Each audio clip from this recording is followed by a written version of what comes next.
नमस्कार, GK 247 India में आपका स्वागत है। आज हम लेकर आए हैं एक और मजेदार टॉपिक। चलिए शुरू करते हैं। तो चलिए सीधे मुद्दे पर आते हैं। आज के इस एनालिसिस में हम हरियाणा बजट 2024-25 को डीकोड करने जा रहे हैं। अब देखिए, अर्थशास्त्र और सरकारी नीतियों के पन्ने पलटना कभी-कभी बहुत उबाऊ लग सकता है ना, लेकिन फिक्र मत कीजिए। आज हम इस पूरे भारी भरकम बजट को एकदम आसान भाषा में मैक्रो से लेकर माइक्रो ब्लूप्रिंट में बदल देंगे। हम देखेंगे कि एक राज्य अपनी तिजोरी का मैनेजमेंट कैसे करता है। अब जरा इस नंबर पर गौर कीजिए, 1.89 लाख करोड़ रुपए। ये कोई छोटा मोटा आंकड़ा नहीं है, ये राज्य के वित्तीय विजन का एक बहुत ही बड़ा पैमाना सेट करता है। और सबसे दिलचस्प बात, पिछले साल के मुकाबले इस बजट में करीब 11% का जंप है, और वो भी बिना कोई नया टैक्स लगाए। वाकई ये एक बहुत ही मजबूत आर्थिक संकेत है। आज हम किस रास्ते पर चलने वाले हैं उसका एक क्विक रोड मैप देख लेते हैं। हम बजट के ओवरव्यू से शुरू करेंगे, फिर कुछ जरूरी आर्थिक आंकड़े देखेंगे, इसके बाद अलग अलग सेक्टर्स को मिले फंड्स की बात करेंगे, फिर देखेंगे कि आम आदमी के लिए इसमें क्या है, और आखिर में बात करेंगे उन आर्थिक चुनौतियों की जो राज्य के सामने खड़ी हैं। तो चलिए शुरुआत करते हैं बजट 2024-25 की एक ओवरऑल पिक्चर से। इस बजट को समझना इसलिए जरूरी है क्योंकि ये बताता है कि राज्य जाना कहाँ चाहता है। ये बजट 23 फरवरी 2024 को तत्कालीन मुख्यमंत्री मनोहर लाल खट्टर जी द्वारा पेश किया गया था, और अगर इस पूरे बजट को सिर्फ 2 शब्दों में समेटना हो तो वो होगा विकसित हरियाणा। एक ऐसा राज्य जो हर पैमाने पर विकास की नई ऊंचाइयों को छूने की तैयारी में है। अब सवाल है कि ये लक्ष्य हासिल कैसे होगा। इसके लिए कुछ खास फोकस एरियाज तय किए गए हैं, जैसे ग्रामीण विकास, गरीब कल्याण, खेल, शिक्षा, स्वास्थ्य और डिजिटल विकास। आप इन्हें इस बजट के पिलर्स मान सकते हैं। ये साफ दिखाता है कि सरकार एक बहुत ही बैलेंस्ड अप्रोच लेकर चल रही है। विजन की बात तो हो गई, अब जरा उन हार्ड नंबर्स पर आते हैं जो असल में राज्य की आर्थिक ताकत तय करते हैं। यहाँ सबसे ज्यादा ध्यान खींचने वाली चीज है राज्य की कुल अर्थव्यवस्था का साइज। हरियाणा का अनुमानित सकल राज्य घरेलू उत्पाद यानी GSDP 12.16 लाख करोड़ रुपए आंका गया है, और इसके पीछे 11% की लक्षित GSDP ग्रोथ रेट का अनुमान है। यही वो इंजन है जो इन सारे खर्चों और प्राप्तियों को रफ्तार देता है।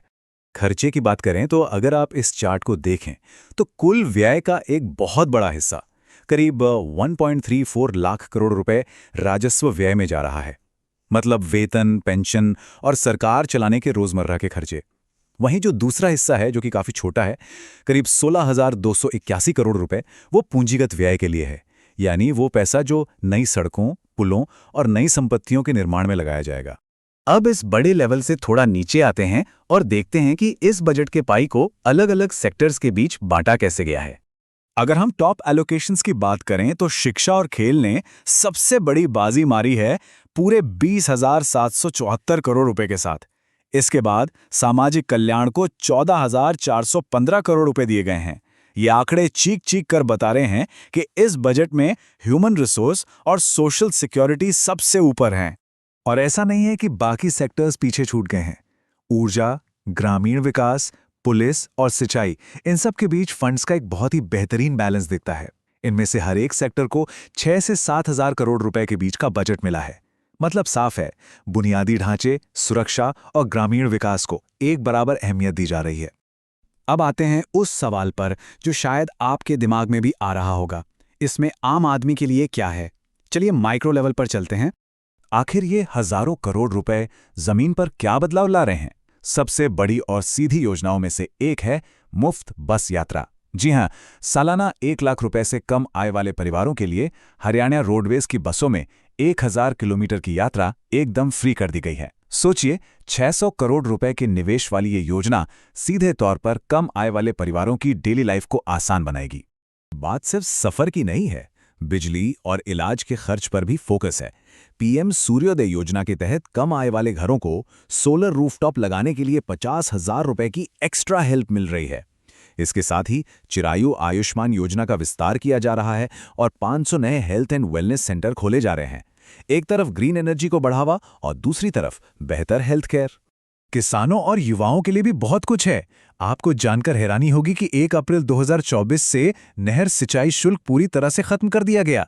इससे सीधा 4,299 गांवों के किसानों को 54 करोड़ रुपए की बचत हुई। साथ ही 14 फसलों पर एमएसपी और युवाओं के लिए 400 नई खेल नर्सरी बनाने का फैसला भी एक बड़ा कदम है। और अगर एजुकेशन की बात करें तो सरकारी मॉडल संस्कृति स्कूलों में ई-लाइब्रेरी बनाई जा रही हैं।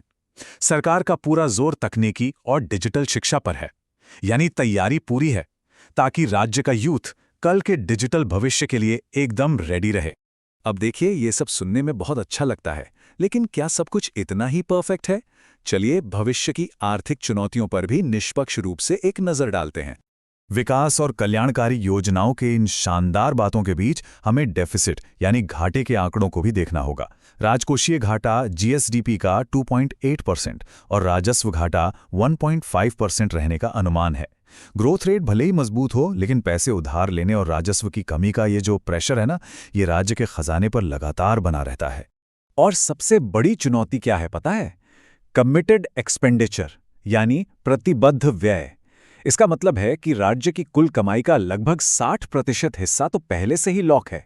वो केवल वेतन, पेंशन और कर्ज के ब्याज भुगतान में चला जाता है। इसका सीधा सा मतलब ये हुआ कि नई चीजों या नए विकास कार्यों पर खर्च करने के लिए सरकार के पास बहुत ही लिमिटेड पैसा बचता है। इस वित्तीय मजबूरी का सीधा असर दिखता है नई संपत्तियों के निर्माण पर।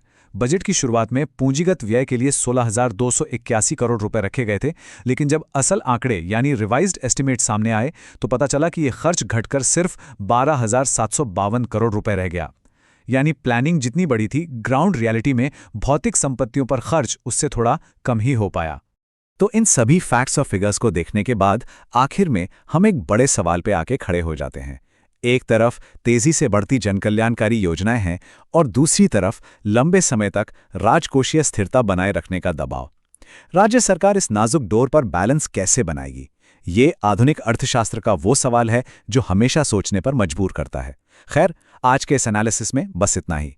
उम्मीद है इस डिकोडिंग से आपको राज्य की आर्थिक दिशा को समझने में मदद मिली होगी। यदि आप हरियाणा जीके की तैयारी कर रहे हैं तो वीडियो को लाइक, शेयर और सब्सक्राइब जरूर करें।